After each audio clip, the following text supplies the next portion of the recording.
പഴുവിൽ ശ്രീമൂലസ്ഥാനം വിഷ്ണുമായ കുട്ടിച്ചാത്തൻ സ്വാമി ക്ഷേത്രത്തിലെ തിറവെള്ളാട്ട് മഹോത്സവം ഞായറാഴ്ച സമാപിച്ചു.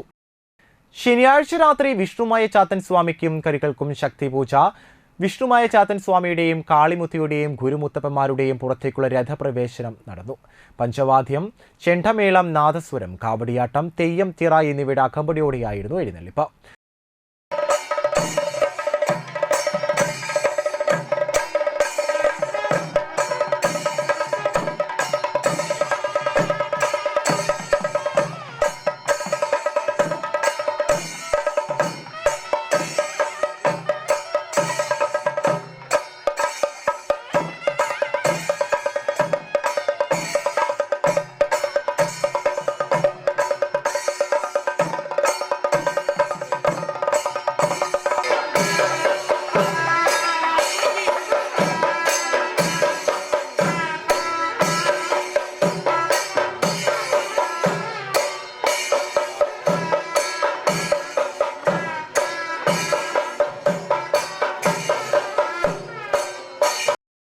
ഞായറാഴ്ച പുലർച്ചെ ഗുരുമുത്തപ്പന്മാരുടെ കളത്തിൽ നൃത്തം, ശേഷം രാവിലെ സ്വാമിയുടെ രൂപക്കളം ആരംഭം.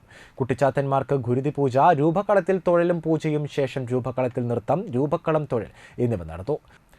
തുടർന്ന് വൈകിട്ട് ശ്രീകോവിലേക്ക് എഴുന്നള്ളിപ്പ്, നിത്യപൂജ, മലനായാടിക്കും ദണ്ഡമുത്തപ്പനും കൗളാചാര പൂജ എന്നിവയോടുകൂടി തിറവെള്ള മഹോത്സവത്തിന് സമാപനം കുറിച്ചു. ക്ഷേത്രം മഠാധിപതി സുഹാസ് ചന്ദ്രഹാസ സ്വാമിജി ചടങ്ങുകൾക്ക് മുഖ്യ കാർമ്മികത്വം വഹിച്ചു. ക്ഷേത്രം ഭാരവാഹികളായ secretary Meghanath T C, treasurer Aromal VM, vice president VD Manoj, coordinator Arya Suhas എന്നിവർ നേതൃത്വം നൽകി.